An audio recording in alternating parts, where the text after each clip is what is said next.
I'm Johnny Scoville, and this is Chase the Heat. As you saw from the title, this is a video about being a YouTuber. And I've had so many people ask, and a bunch of people very recently. Now, I did a video years ago, a series, I think it was a two-part series called So You Want to Be a YouTuber. Lots changed for me. So this is So You Want to Be a YouTuber from a seasoned YouTuber's point of view. And although I probably would have thought myself as seasoned back when I did it, I've learned much. So we're going to talk about, let's get into it. First thing I want to bring up is like who should start a YouTube channel? You're watching this. You know, people start a channel because you have a passion, you have something you want to share, you have a voice, you have something you want to say, you want to be heard. As long it doesn't, you know, if you have a passion for something, it doesn't need to be. Here's the great thing: I've had a bunch of people say they started a YouTube channel because of that tutorial. One is a guy who is a cigar channel, another guy is a camera channel. But they got important information from that. So this isn't just applicable to the pepper space, although it's very applicable to the pepper space. But I assume this is what I'm going to tell you is basic stuff that's going to cover regardless of what channel you're wanting to do. For years and years, I think this past year was the first year in a long, long time, guidance counselors at high school will tell you that the #1 requested or dream job for kids used to be YouTuber. Now it's TikTok. But regardless, it's content creator. That's what kids want to do. Everybody wants to do it. Most people, I would tell you that most people, and I have to be honest, or I have to be really honest with you, and I hope you believe me, but my motivation for being a YouTuber wasn't to get rich and famous. But that is typically the reason people they start a YouTube channel. I wanted to have fun. I thought it would be fun to do. And I wanted to share my passion about chilies with people. I didn't realize the world. Like now there are followers, there are people on the bus on this channel in every country on the planet. But when I started, I just wanted to have fun, you know what I mean? And the reason that's really important, like 99% of YouTubers fail. And the reason they fail can be tied into their motivation of what got them started in the first place, right? For those who get rich, who do it to get rich and famous, I'm just here to tell you that I'm neither. You know what I mean? It's like I'm kind of big in the chili world. A lot of people know I am, but I'm certainly not famous, and I'm certainly not getting rich.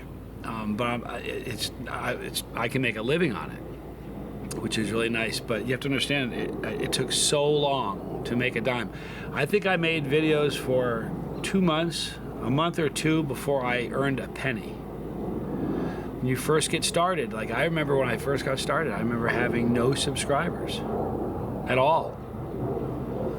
And then my son subscribing, so I had one, and I'd call a few friends and I said, dude, just so I don't have none, will you subscribe? I don't care if you ever watch, just subscribe so it doesn't look like I have no subscribers.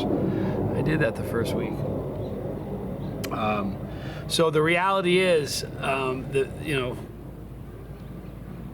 here's the truth of it. You get YouTube famous way faster than you get rich. All right? It's just the truth of it. So really, if you think about the channels that you like or that you follow, I think about the ones that I like and that I follow. The content creator is passionate. They really are. Every one of the people I watch, the content creator or creators, are passionate. And passion and authenticity oozes through the camera. I can look at a video. It's really funny because I get them all the time. I have a lot of people that a lot of people will say, I start a channel, we check out the video. And it doesn't really matter. It's really funny. It doesn't really matter if it's chilies. I can watch a content creator, and the first video of me watching them, I know what their motivation is for what they're shooting for. Why are they doing this? And a lot of times it's just fame, but money's behind it. It's what they want. So if you're doing it to get rich and famous, I'm just here to tell you that very few people, look, here's the bottom line, very, very few people, I probably said this in the very first series I did, but very few people are willing to work essentially for free for a couple years, 3 or 4 years, all the time, work for free, in the hopes that it could pay off. And that's the truth of it. But the people that seem to have great channels are people, you can tell they're passionate. The reason I think they do well is I didn't care if I was making money. When I first started, I didn't. I was just having fun making videos, man. It was just fun for me. It's true. It's still fun for me, by the way. But, I just did it to have fun. So I didn't care that I wasn't famous. I didn't do it to get famous. I didn't care that I wasn't making any money because I didn't do it for a second income. I didn't do it because I needed to make money.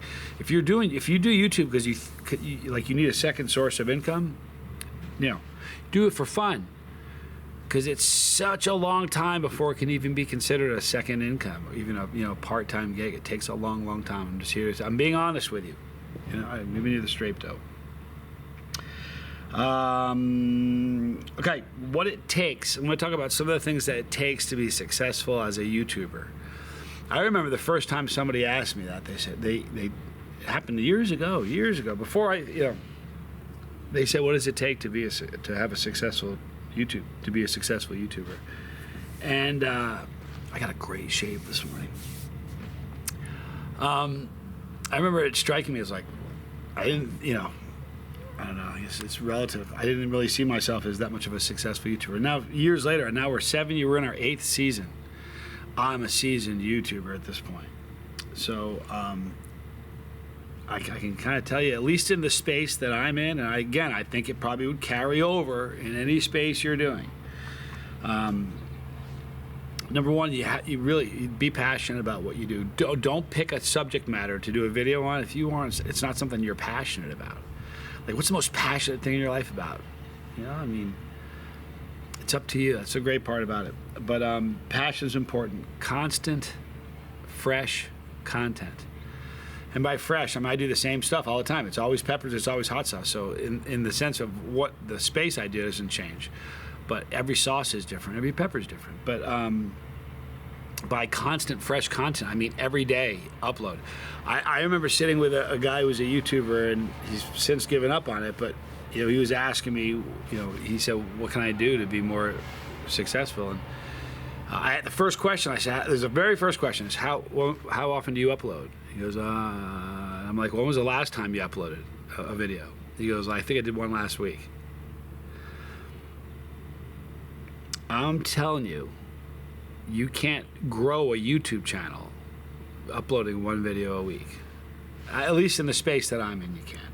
Maybe if you're in a different space, you certainly can. If you're doing very, very seriously edited documentaries, then one a month might be good. But in the space that I'm in, and this person was in the space that I'm in, chilies, hot stuff. In this space, at least, one video a week you're not gonna grow. People aren't gonna follow a channel like that. So lots of fresh content. And it's funny too, because the very first month that I was a YouTuber, and I gotta tell you, this is back when I was only uploading every other day maybe, right? 3 videos, 4 videos a week is all I was doing back then. You can go back, the videos are there. Maybe a little more than that, but I wasn't doing, one a day every day. I was taking days off.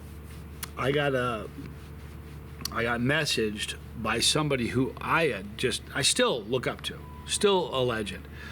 One of the reasons I started my channel, but this person messaged me and we actually got on the phone and talked, and it was like I was starstruck. I was like, I'm talking to this guy. I still think he's amazing, but anyhow, I don't want to use his name because of the content of what I'm saying, but he goes, hey man, what are you doing? What are you getting into YouTube for? What are you doing it for? And my answer, I said, I'm having fun. I don't know. He goes, because if you're doing it to try to make a living at it, you really can't. That's what he said to me. And I said, well, I'm just doing it for fun. And he goes, oh, cool. And then he said, if you don't mind me giving you a word of advice. I said, no, go ahead. Because he'd been doing it for a long, long time. I think it was probably 5 or 6 years into it at that point. And I was brand new. And that was 7 years ago, and he's still doing it. Anyway, he said, you're uploading too much. You don't want to make people sick of you. You don't want to oversaturate it. People get tired of watching you. Now I upload. I went on to go from uploading one every other day to uploading 2 videos every single day, and did it from till now. So, you know, if you're having fun making videos, people will have fun watching them. But you got to upload a lot of videos. If you're ever making a video and you're not having a good time or you're going through the motions, stop. Because people that watch you, they see you every day. The people that start to follow you will see you. They get to know you. And if you're faking it or going through the motions, it's wickedly obvious. So if you ever feel like you're going through the motions, just stop. Now, I thought about doing a section of what not to do. I really can't say that. It's not a fair thing for me to say. I can tell you what I can't do, okay? But I can't tell anybody what not to do, because what doesn't work for me may work for you. I've set my channel up to be family friendly from Jump Street. And I said this in the first series about you want to be a YouTuber. I know I said this, but I had a friend who came to me after the first upload I did, maybe the second upload. Early on, they said, man, if you don't start swearing and cutting up and getting crazy in your videos, nobody's going to watch them, man. You're not going to grow. And I said to him, my parents may watch this. My kids are going to watch these. Other people's, I can't decide who watches these. I'm not going to do that. I don't curse in front of my kids. I'm not going to curse in front of your kids. So that's how I set my channel. There's no cursing in the comments. Sorry if you don't like it. Here's the funny thing. No one really gives me too much of a hard time about it. I've got most of the curse words blocked anyway. But it's a family-friendly channel. I have kids. I've had, truly, I'm telling you the truth. Over the years, I've had so many comments from mostly dads, a couple moms, but mostly dads saying, you're the only channel I let my kids watch because I know you're never going to say the wrong thing. So what I can't do, if I came out and started cursing and did that, do you know what that would do to my channel? I mean it. I'm telling. What would you do? How would you all feel if I did that? It would be awful. So I can't tell you what you can do. I can tell you what I can't do. I can tell you what I have to continue doing. Continue making family-friendly content. The whole reason I started my channel was my daughter heard, we were sitting, I've heard this, told this story so many times, but I was watching a guy eat 2 chocolate Bulas. I said, honey, come here. My little baby girl was little. Now she's graduating pre-med. But she was little. I said, watch this. And keep in mind, I already told you I don't curse in front of my kids. So the second she started watching it, he started swearing. 2 F-bombs in the span of 5 seconds. I couldn't even hit rewinding wasn't going to work. I couldn't give her the earmuffs. You know what I mean? So in that moment, I thought there has to be a family-friendly chili channel that's still fun to watch. It still does some ratchet stuff. And that was my motivation. But so I have to keep doing what I'm doing. You have to decide what's good for you. I can't tell you. If you want to use colorful language, I'm not judging you. I don't judge people. I just know that I don't do that on my channel. Which is funny too, because over the years I don't really have them anymore, but over the years there's been a lot of times I've done a video with somebody. And man, I say to them, you can't swear, okay? It's a family-friendly channel. No swearing at all. All right? And they're like, no, I won't. I don't ever swear. I'm like, no, but listen, as soon as you eat this thing, it's really hot, you're going to want to swear. You're not going to want to, but words are going to fly out of your mouth. They're like, no, I would never do that. I'm like, okay. Because what I'm telling you is if you do that, then you just burned yourself silly for nothing, because I don't edit videos, and this video will never get uploaded. So if you want the suffering you're doing, if you want that to end up in a video, don't curse in the video. And they say, okay. And we eat a pepper, and they start cursing. So what I have to make sure my channel remains family friendly. You know what I mean? Another thing, never forget to thank your audience, because here's the thing, and at some point, I think everybody who's a YouTuber has any kind of an audience at all, this dawns on them, that the channel isn't really about the person. Hopefully it dawns on them. It's about the people that watch it. And without you, I have no channel. I used to run a phone room. That's what I did for years and years and years. A couple things a lot of things in between it, but all collected about 18 years running phone rooms. maybe 20 years without considering all the other ones I did were also involved phone rooms. You know, if it weren't for you guys, I'm making phone calls still. So, you know, never forget to thank your audience, and that's you. So thank you very much. I'm going to stop it now. We're going to do a part 2. I thought that would be, I would get through that first part quicker. Part 2, we're going to talk about what to look out for as a YouTuber, because it's out there. We're going to talk about some of the negative aspects of being a YouTuber, what can come your way. We're going to talk about some of the unexpected good things that can come your way. And some other interesting stuff. So that's going to be in part 2, which is coming next. But who should start a YouTube channel? If you're still watching this, you should, don't you think? In the description box, you're going to see a link for all the normal stuff. Right here is my channel. Click it if you've never done that. Become part of this thing. If you don't want to miss a video, click the bell for notification. Select all. Right there is Tommy's channel.